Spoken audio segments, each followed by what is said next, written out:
하나님의 말씀은 신약성경 사도행전 2장 1절에서 13절입니다. 신약성경 188페이지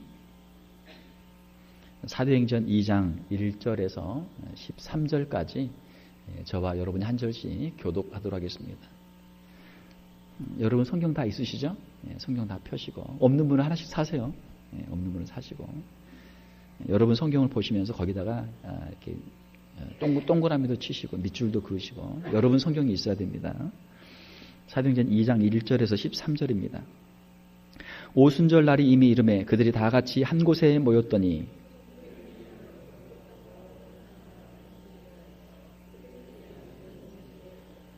마치 불의 혀처럼 갈라지는 것들이 그들에게 보여 각 사람 위에 하나씩 임하여 있더니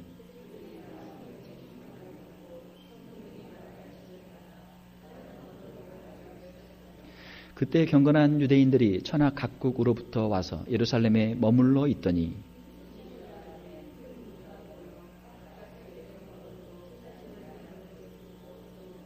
다 놀라 신기하게 여겨 이르되 보라 이 말하는 사람들이 다 갈릴리 사람이 아니냐.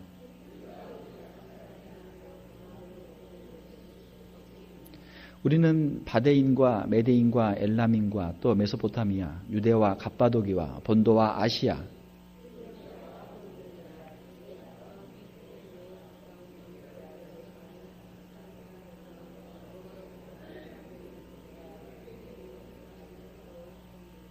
그레데인과 아라비아인들이라 우리가 다 우리의 각 언어로 하나님의 큰 일을 말함을 듣는도다 하고 같이 읽겠습니다. 또 어떤 이들은 조롱하여 이르되 그들이 새 술에 취하였다 하더라. 아멘. 오늘 우리 함께 읽으신 말씀 사도행전 2장 1절에서 13절 말씀을 가지고 성령의 충만을 받자라는 제목으로 말씀을 전하도록 하겠습니다.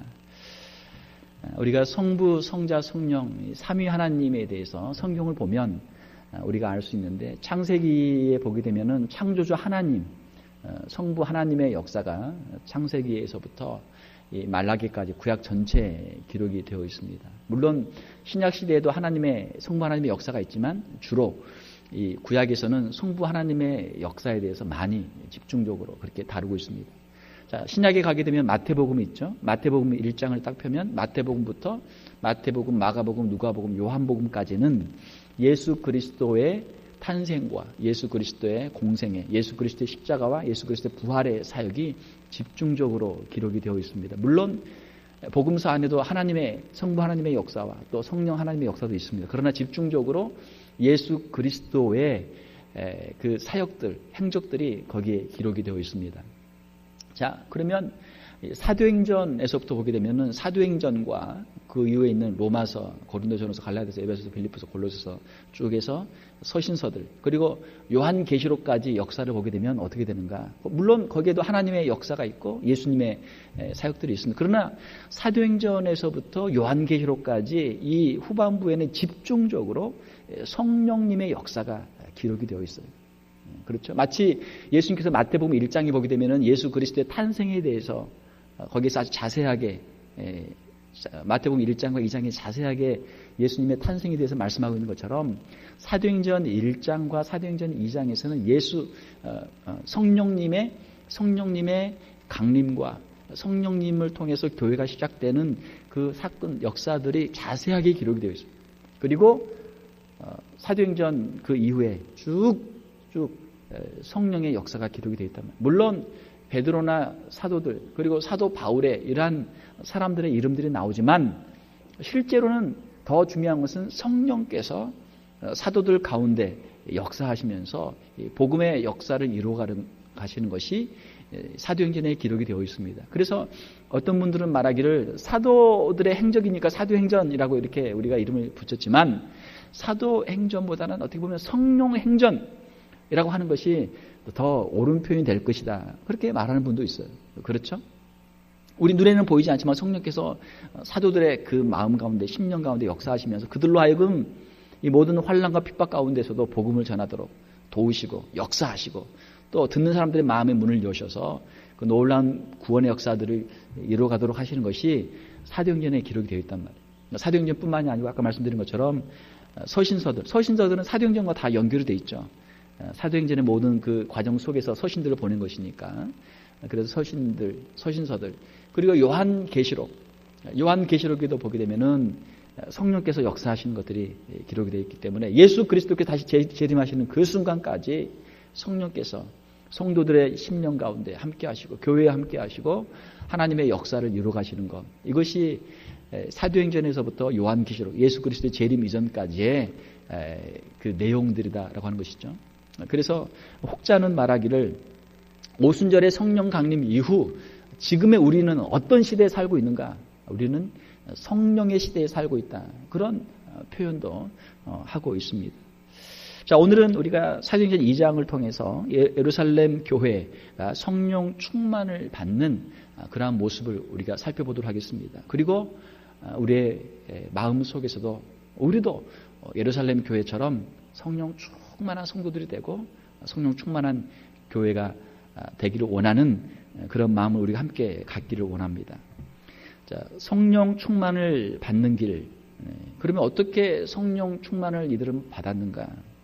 1절에 보게 되면 오순절 날이 이미 이름에 그들이 다 같이 한 곳에 모였더니, 자, 오순절이 이르렀습니다. 그런데 그때 그 예루살렘 교회 한 120명의 성도들이 다 같이 한 곳에 있었어요. 성전에서 그들이 기도하고 집에서 기도하고 120명의 성도들이 함께 모여서 열심히 우리 주님께서 분부하신 대로 예루살렘을 떠나지 말고 약속하신 성령을 기다리라 말씀하셨으니까 그 말씀대로 지금 성령을 기다리고 있는 거예요. 자, 오순절은 어떤 때입니까? 오순절은 우리가 구약에 보게 되면은 유대인들이 지키는 세 가지 절기가 있죠. 무엇입니까? 첫 번째가 뭐예요? 유월절. 출애굽을 기념하는 유월절. 두 번째가 뭡니까? 오순절 또는 칠칠절이라고 하죠. 유월절로부터 해서 50일째 되는 날. 이 오순절은 이들이 가나안에 들어가서 첫 번째로 곡식을 수확한 것을 기념하는 절기가 바로 이 오순절입니다. 그러니까 지금의 우리의 절기로 따지면 맥추 감사절 정도 되는 거예요. 보리가 가장 먼저 나오니까 봄에 이제 보리를 거두는 것이죠. 맥추절 또는 오순절입니다. 세 번째 절기는 초막절 또는 장막절이라고 하는데 이스라엘 백성들이 광야에서 그들이 장막을 치면서 그 텐트를 치면서 지냈던 것을 기념하면서 하나님께서 그들을 하나님의 장막으로 그들을 거두어 주실 것을 바라보면서 지키는 절기가 초막절 또는 장막절입니다. 이 세 개의 절기가 이스라엘에서 가장 큰 절기예요. 그래서 이 큰 절기에는 마치 우리가 자녀들이 멀리 떠나가 있어도 집안에 큰 일이 있으면 한 번씩 집에 가야 되잖아요. 뭐 부모님의 생신이랄지 또 무슨 어머니 날을 할지 아니면 추수감사절을 할지 성탄절을 할지 아무튼 뭐 매일 매번 못 가도 그래도 1년에 한 서너 번은 큰 날은 우리가 집을 찾잖아요. 그런 식으로 이스라엘 백성들이 이 당시에 이미 이제 전 세계에 흩어져서 디아스포라 흩어져서 벌써 2세, 3세, 4세 한참 시간이 지나서 그 지역에 살면서 그 문화 속에서 살고 있지만 그들의 언어를 쓰면서 그렇게 살고 있지만 그래도 마음만은 그들의 마음의 고향인 예루살렘을 향해서 1년에 3번씩은 최소한 1년에 한 번씩은 절기를 지키기 위해서 많은 순례객들이 방문했었습니다. 자, 오순절은 그러한 유대인들의 3대 절기 중에 하나예요.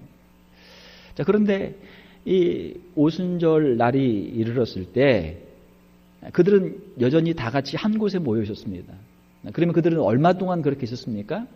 예수님께서 6월절에 어린 양으로 십자가를 지시고 부활하시고 40일 동안 주님이 계시고 승천하셨죠. 그러니까 6월절로부터 약 50일 후가 오순절인데 주님이 40일 동안 계시다 승천하셨으니까 얼마요? 50에서 40 빼면 열흘이죠. 한 열흘 정도, 일주일 넘게 열흘 정도 성도들이 합심해서 같이 기도했어요. 일주일 정도. 중요한 것은 1절에 있는 말씀 그대로 그들이 다 같이 120명의 성도들이 다 같이 한 곳에 모여 있었다. 이것이 중요합니다. 자, 우리가 기도할 때 우리가 개인적으로 기도할 수 있어요. 하나님 앞에 나가서 우리가 개인적인 기도 제목 기도할 수 있고 개인적인 죄를 회개할 수도 있고 또 개인적인 앞으로의 계획들을 하나님께 묻고 하나님께로부터 어떤 지시를 우리가 받을 수도 있습니다. 그러나 여기서 중요한 것은 그들이 다 같이 한 곳에 모여 있었다는 한 곳에.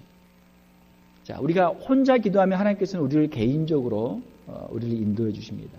그러나 우리가 만약에 가족들이 같이 모여서 부모님과 자녀들이 형제들이 같이 모여서 같이 기도하고 그 가정의 문제를 위해서 같이 기도하면 하나님께서 그들의 기도를 들으시고 그 가정의 문제를 하나님께서 해결해 줄 줄 믿습니다. 가정의 화목도 주시고 또 부부가 같이 기도하면 부부간에 하나님께서 화목의 은혜도 주시고 서로 사랑하도록 하나님이 도와주시고 형제들이 서로 모여 같이 형제들을 위해 기도하면 형제들이 우애할 수 있는 그런 은혜도 주시고 또 가족들이 같이 모여서 가정의 문제를 놓고 기도하면 하나님께서 그 가정의 문제를 해결해 주셔서 그 가정에 은혜를 주신단 말이에요. 자, 우리 교회를 예를 들면 교회의 성도들이 이렇게 각자 열심히 신앙생활을 하고 있는데 교회는 무엇입니까? 교회는 나 혼자 물론 내가 예수님 믿고 내가 천국 가는 것 그것도 중요하지만 하나님께서 교회라고 하는 것을 이렇게 만들어서 교회로 우리를 함께 모이도록 해주신 것은 혼자 신앙생활하는 것보다는 같이 모여서 하는 것이 하나님 보시기에 더 좋단 말이에요. 하나님 보시기에 더 좋은 것이란 말이죠. 그래서 하나님께서 이 교회를 만드신 거예요. 우리 주님도 두세 사람이 모여서 기도하는 곳에 내가 그들과 함께 있겠다. 주님 말씀하셨죠. 교회는 같이 모이는 것입니다. 그것이 교회예요. 교회에서 우리가 어떠한 신앙생활 또 교회가 다른 어떤 길을 가기를 원한다면 우리가 함께 모여서 기도하는 그러한 모임들이 교회에 많이 있어야 될 줄 믿습니다. 우리가 같이 주일 예배 때도 사실 기도하는 시간들이 좀 더 많아져야 되고 우리가 금요일 날도 같이 기도하는 시간들이 좀 더 많아져야 되고 새벽에도 개인 기도하지만 같이 기도하는 시간들이 많아져야 되고 이러한 공식적인 예배가 아니어도 여러 가지 기도 모임들이 교회에 많이 있어야 돼요. 기도 모임들이 많이 있어야 돼요. 주일날 아침에도 기도 모임이 있어야 되고 있죠. 또 우리 월요일 날도 교회 기도 모임이 있고 수요일 날도 목요일 날도 주중에 여러 기도 모임들이 있어서 교회에서 모여서 기도하고 가정에서 모여서 기도하고 할 때 하나님의 역사를 우리가 체험할 수 있다는 것입니다. 우리가 성령 충만을 받기를 원하는데 성령 충만을 어떻게 받을 수 있는가? 성령 충만을 받기 위해서 우리가 기도해야 돼요. 기도하지 않고는 우리가 성령을 받을 수 없어요. 우리가 기도해야 되는데 특별히 예루살렘 교회의 기도는 다 같이 모여서 한 곳에 모여서 기도하는 그러한 합심 기도였습니다. 서로가 서로를 향해서 마음이 뜨거워지고 서로가 서로를 위해 기도하고 서로가 한 마음이 될 때 성령께서 그 가운데 역사하시는 거예요. 사랑하는 성도 여러분, 우리가 가정에서도 우리 부부가 또 자녀들이 함께 모여서 기도할 수 있기를 주님의 이름으로 축원합니다. 그렇게 해야 돼요. 한번 해보세요.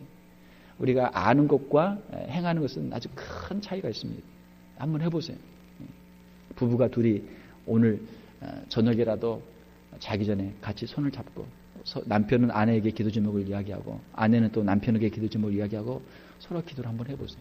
꼭 그렇게 한번 해보세요. 그렇게 할 수 있기를 주님의 이름으로 축원합니다. 아멘이 별로 없잖아요. 별로 하고 싶지 않은 거예요. 근데 이거를 해야 성령께서 그 가정에 복을 줄 줄 믿습니다. 그렇게 해보세요. 자녀들을 또 붙잡고 같이 기도하고 형제들도 같이 기도하고 서로를 위해 기도한다는 건 뭐예요? 우리의 마음이 열리는 거예요. 그 사람을 향해서. 평소에 남편에게 서운한 게 많잖아요. 또 아내에게도 참 서운한 게 많잖아요. 치사하고 안 입고 없고 더러워서 말 못하는 게 있잖아요. 그래도 그를 불쌍히 여기는 마음으로 그의 기도 제목을 듣고 또 우리 남편에게도 이렇게 힘들고 어려운 일이 있구나. 또 우리 아내에게도 이렇게 힘들고 어려운 일이 있구나. 서로 이해하면서 기도하면 하나님께서 서로의 마음을 녹여주시고 서로가 서로를 이해할 수 있는 마음도 주시고 서로가 서로를 사랑할 수 있는 마음을 하나님이 주시는 줄 믿습니다. 그렇게 해야 돼요. 좀 쑥스럽고 이거 참 그렇지만 한번 해보세요. 하면 하나님께서 역사하실 줄 믿습니다. 예루살렘 교회 성도들은 예수님의 그 명령, 너희는 약속하신 성령을 기다리라 라는 그 말씀에 순종해서 열흘 동안 열심히 기도했단 말이에요. 자, 그때 오순절에 성령께서 역사하신 것이죠. 우리가 함께 기도할 때 우리의 마음이 하나가 되고 그 가운데 성령께서 임하십니다. 하나님의 기적의 역사가 일어납니다. 문제가 해결됩니다. 우리의 가정에서도 기도하고 교회에서도 우리 직분자들이 서로 같이 회의도 좋지만 회의보다는 먼저 기도를 해야 돼요. 회의하는 시간보다는 기도하는 시간들이 더 많아져야 돼요. 더 길어야 돼요. 회의를 하게 되면 우리 인간적인 생각들로 두 사람이 모이면 몇 개의 생각이 있을까요? 두 개의 생각이 있죠. 두 사람이 있으니까. 세 사람이 모이면 몇 개의 생각이 있을까요? 세 사람의 생각이 있단 말이에요. 그러면은 서로 자존심도 있고 서로의 어떤 위치가 있으니까 자기의 생각이 관철돼야 되잖아요. 또 자기의 살아온 경험들이 다르기 때문에 자기가 더 옳다라고 생각한단 말이에요. 그러니까 사람들이 양보가 안 돼요. 뒤로 물러설 수가 없어요. 타협이 안 돼요. 그러니까 회의하면 무엇을 확인한다? 서로가 다른 의견을 가지고 있다는 것을 확인하는 것이 회의예요. 이게 하나가 안 돼요. 그래서 어려움이 있는 것이죠. 그러나 우리가 기도하면 하나님께 기도하면 하나님께서 한 성령님께서 우리의 마음을 하나로 만들어 주시는 줄 믿습니다. 이것이 기도의 힘이에요. 이것이 기도의 힘이에요. 그들이 다 같이 한 곳에 모여서 기도할 때 그들이 한 마음이 되고 그들이 한 성령을 받게 된 것이죠. 우리 가정에서 교회에서 기도하는 모임들이 많이 일어날 수 있기를 주님의 이름으로 축원합니다. 자, 예루살렘 교회는 열심히 한 마음으로 기도할 때 성령 충만을 받았어요. 성령 충만을 받는 그들의 모습은 어떻습니까? 2절을 보게 되면 호련히 하늘로부터 급하고 강한 바람 같은 소리가 있어 그들이 앉은 온 집에 가득하며 하늘로부터 아주 급하고 강한 바람 소리가 있었어요. 바람 소리가. 바람은 우리 눈에 보이지 않죠. 그러나 바람이 부는 소리를 듣거나 또 나뭇가지가 흔들리는 것을 보면 아, 바람이 부는구나 우리가 알 수 있어요. 성령님은 우리 눈에 보이지가 않아요. 그러나 성령을 받은 사람, 성령 충만한 사람은 그 삶의 변화된 모습을 보고 아, 이 사람은 성령 받았구나 우리가 알 수 있는 것이죠. 그래서 바람이 상징하는 것은 변화예요. 변화. 그 사람이 변화되는 거예요. 바람이 불면 새로운 이 기후가 바뀌잖아요. 바람이 분다. 바람이 분다는 뭐예요? 그것은 바뀐다는 거예요. 바뀐다. 변화가 일어난다는 거예요. 성령께서 임하시면 우리의 삶이, 우리의 생각이, 우리의 마음이, 우리의 삶이 변화되는 줄 믿습니다. 이것이 성령의 역사예요. 성령, 이 사람 성령 받았다. 우리가 어떻게 알 수 있어요? 내가 성령 받았다 말해서 성령 받은 것을 알 수도 있겠지만 그보다 더 중요한 것은 그 사람의 말과 그 사람의 삶이 변화된 것을 보고 아, 이 사람 성령 받았구나. 우리가 알 수 있게 되는 것이죠.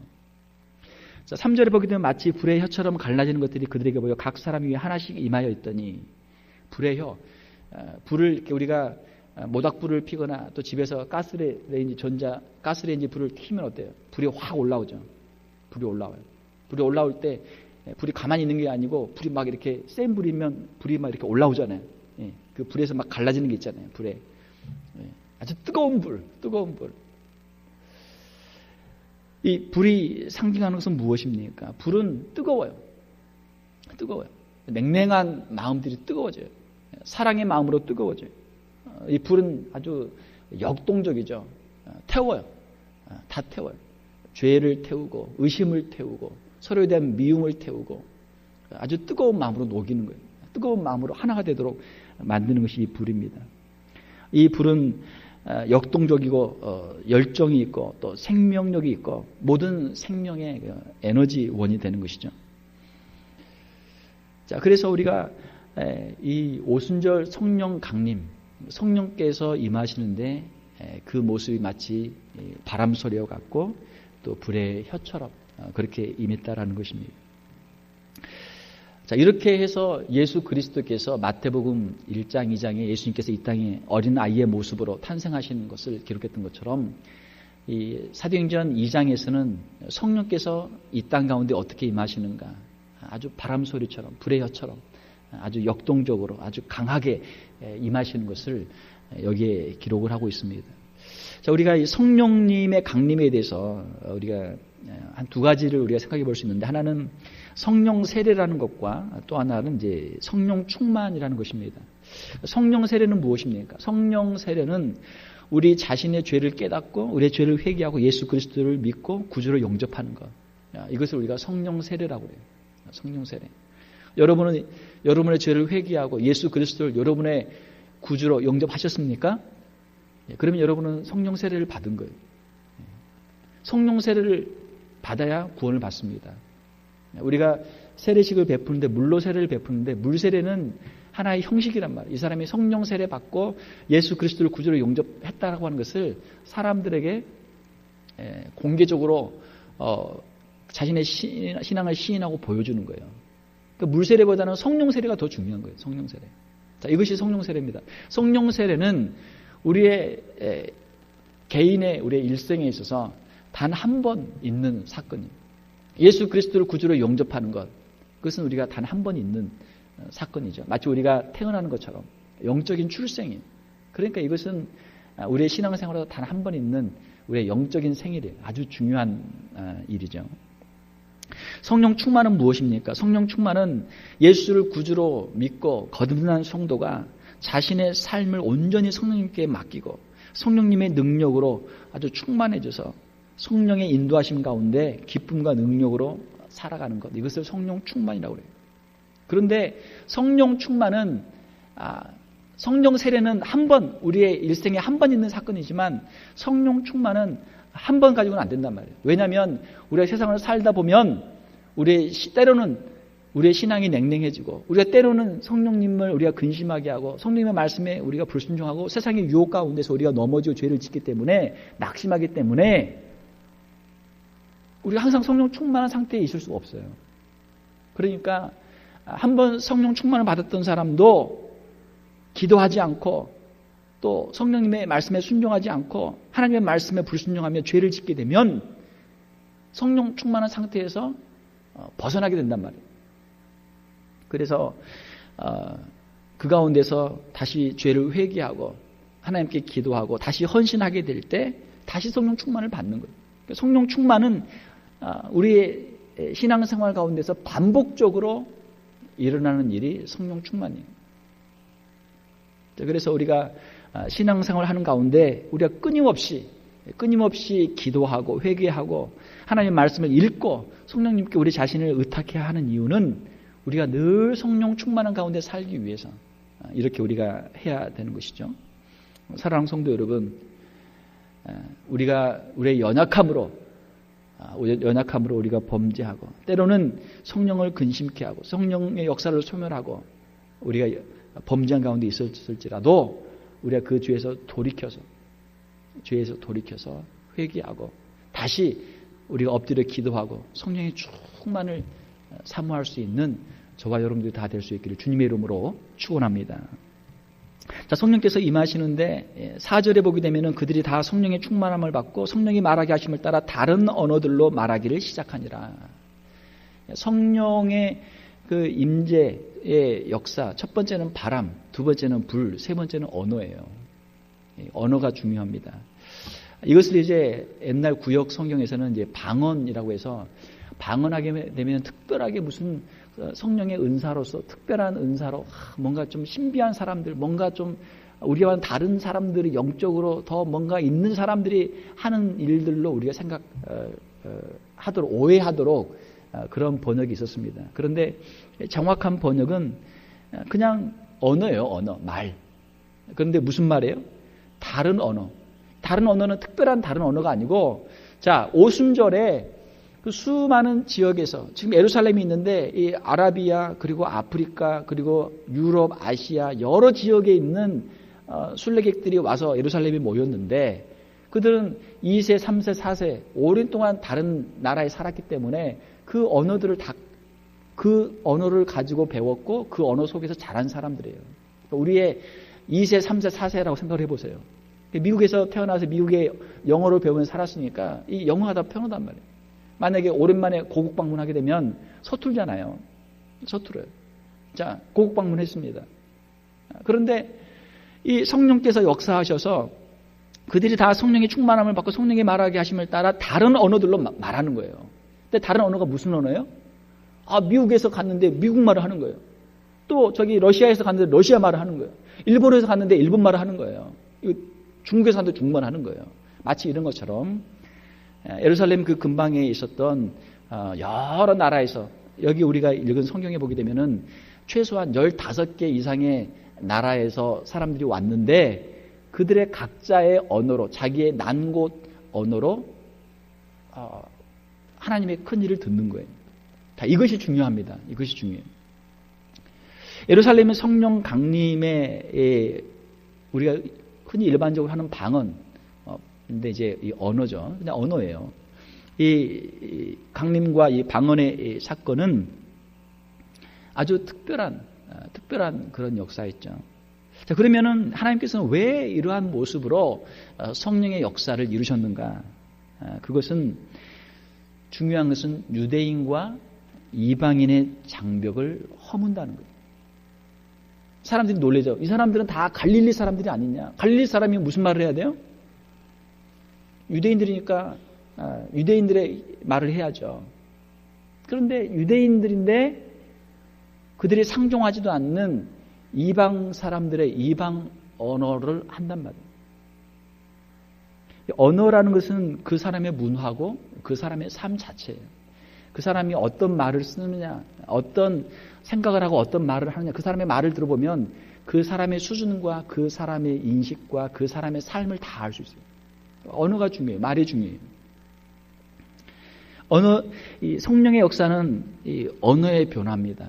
언어의 변화예요. 히브리어, 유대인들의 말에서 이방인들의 말로 그들의 말이 바뀐 거예요. 자기 능력으로 할 수 없죠. 성령의 역사로만 가능한 것이죠. 자, 우리가 이 사도행전 2장을 보게 되면은 창세기 11장을 우리가 생각하게 됩니다. 11장. 창세기 11장에 보게 되면은 바벨탑 사건이 있어요.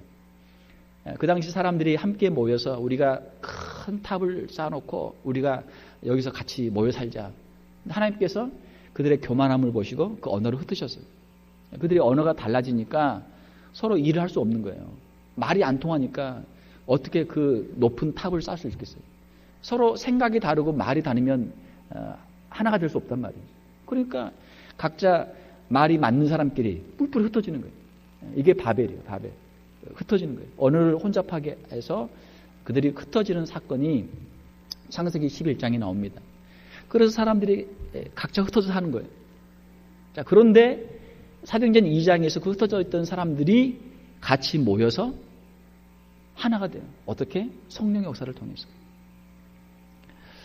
오순절 성령 강림의 사건은 바로 이 바벨탑 사건으로 혼잡해진 인류의 언어가 하나가 되게 하는 그런 사건. 서로의 의사소통이 되게 돼요.